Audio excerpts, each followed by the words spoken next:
Moi, je suis venu ici en tant qu'ami, mais aussi en tant que porteur d'espoir de cette nouvelle structure et dont je suis convaincu avec la capacité qu'il a et puis aussi le personnel qui est tout autour de lui.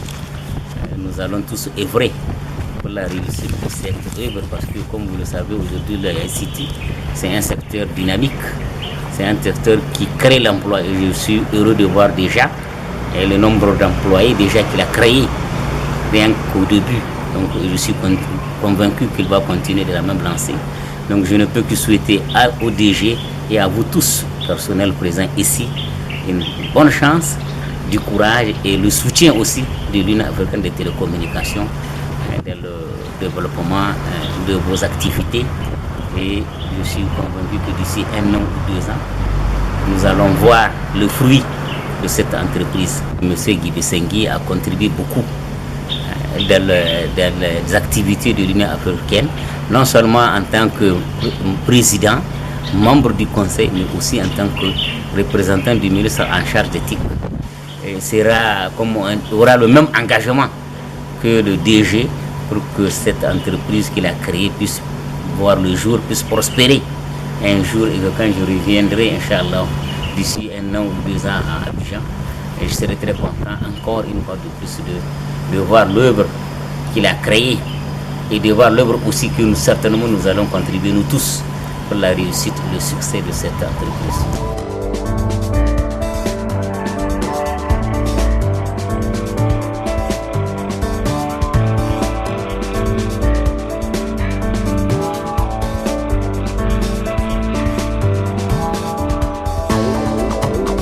Cette visite du secrétaire général de l'Union africaine des télécommunications, M. Soumaïla Abdou Karim, est une marque d'abord de sympathie et surtout de reconnaissance à l'expertise du cabinet ICT Consulting en matière de télécommunications et de technologie de l'information et de la communication en Afrique. Et cela est fort appréciable et très encourageant.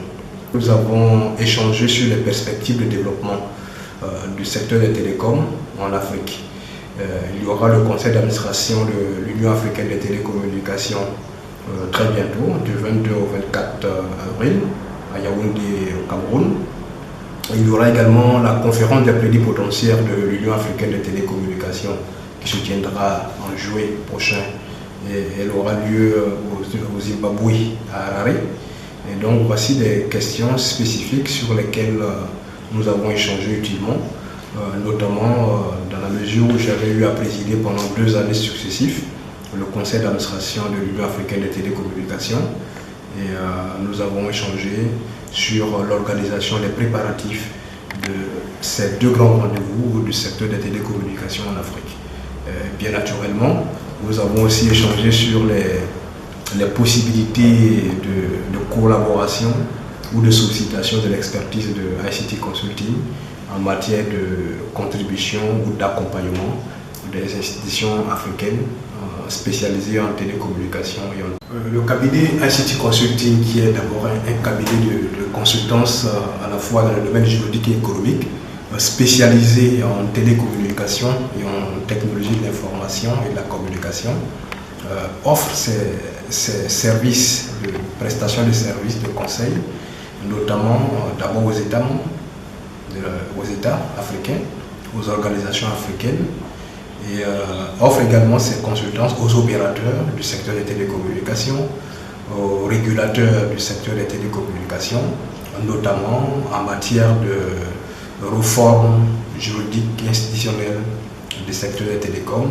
Quand on parle de réforme juridique institutionnelle, il faut entendre par réglementation, la régulation, la communication audiovisuelle, tout comme la gouvernance électronique. Donc ICT Consulting, qui a une expertise, dont l'expertise est formée de jeunes compétences, formées dans les universités occidentales et américaines, et pétries par leur expérience variée et diverse sur le continent africain, constitue quasiment l'expertise de l'ICT Consulting pour apporter notamment des solutions de développement endogène. Les solutions de développement endogène, c'est à l'Afrique, c'est l'expertise de compétences africaines pour le développement du continent africain par les technologies de l'information et de la communication. Et nous avons pensé fort utilement que l'Afrique offrant un champ, je ne dirais pas vierge, mais en tout cas où peu de cabinets très spécialisés en la matière y opèrent, nous avons trouvé un créneau, un terreau favorable et propice pour nous implanter, de sorte à développer cette expertise-là en matière de télécom. L'État de Côte d'Ivoire agit par le démembrement, notamment dans le secteur des télécommunications.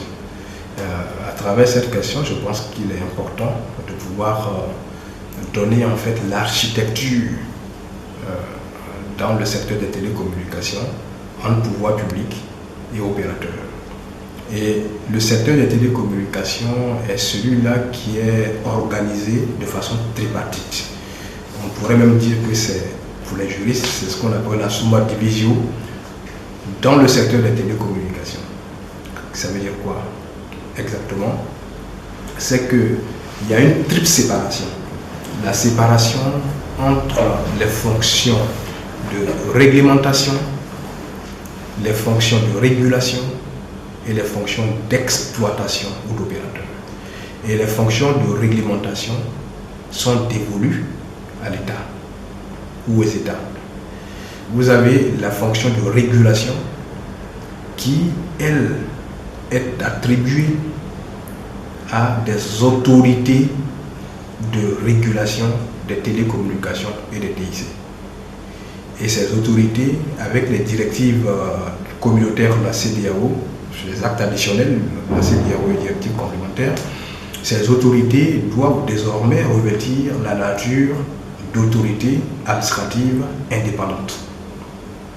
Et vous avez la fonction d'exploitation qui, elle, incombe ou revient aux opérateurs. Opérateurs privés, opérateurs, on les définit comme des personnes morales, droit privé ou public, qui exploitent ou établissent ou fournissent des services de communication électronique. Donc, ils ont la nature de commerçants, ils sont des sociétés commerciales. Ces trois fonctions sont séparées.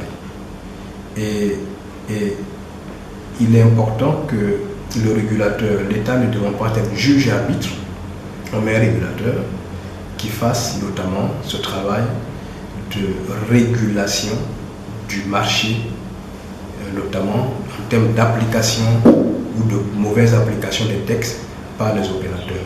Mais l'État qui réglemente ne doit pas être régulateur.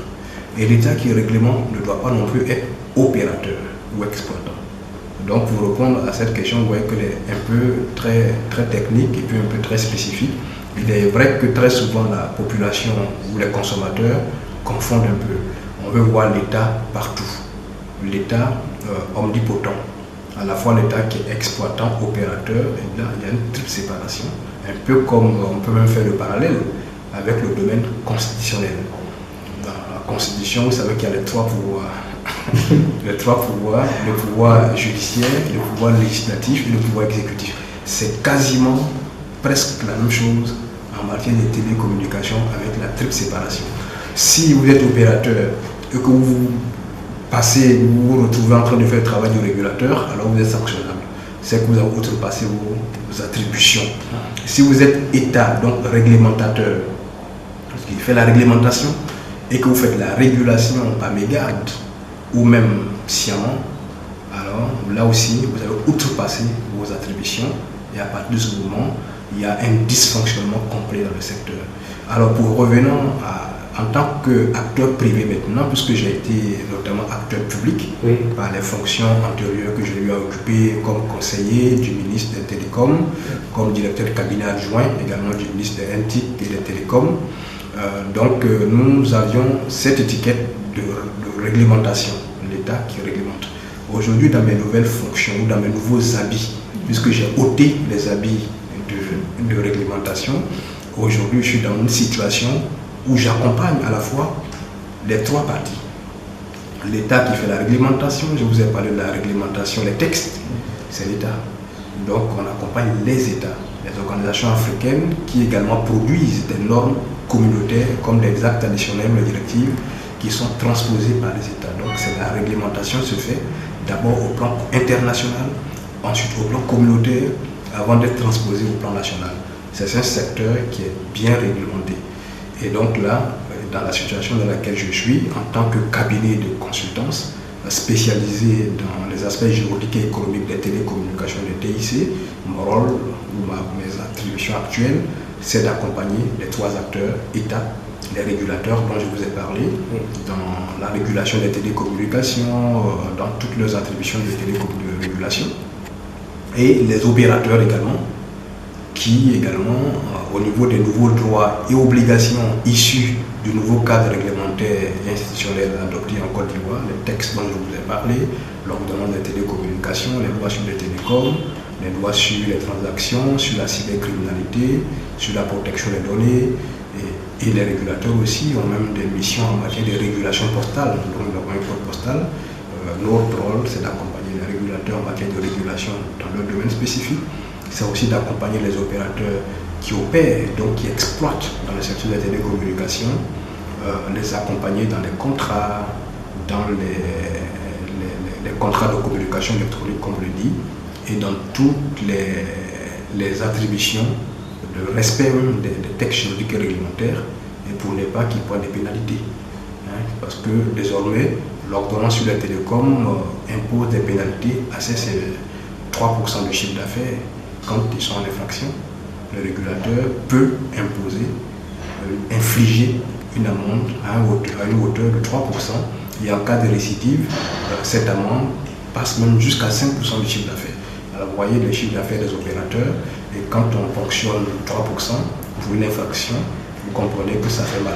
Alors il faut donc conseiller les opérateurs, il faut les orienter, il faut s'assurer qu'ils opèrent dans le secteur tout en respectant les dispositions légales, le cadre juridique légal et réglementaire, et de sorte à ce qu'ils ne puissent pas prendre des pénalités. Ça, c'est une part. Mais de l'autre part, on les conseille aussi dans le cadre du développement de leur activité. Il n'y a pas que éviter de prendre des sanctions, mais il y a aussi le développement de l'activité des opérateurs, de prendre de nouvelles parts du marché. Et donc, voici quasiment ICT fait. Et là, je vais le compléter, c'est que ICT n'a pas qu'une compétence nationale.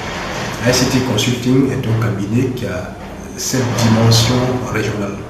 Vous avez vu récemment le secrétaire général de l'Union africaine des télécommunications qui nous rend visite. C'est dire que l'expertise de ICT Consulting que nous étendons à tous les autres pays de l'Afrique est aussi assez reconnue. Nous avons des États en dehors de la Côte d'Ivoire qui nous sollicitent.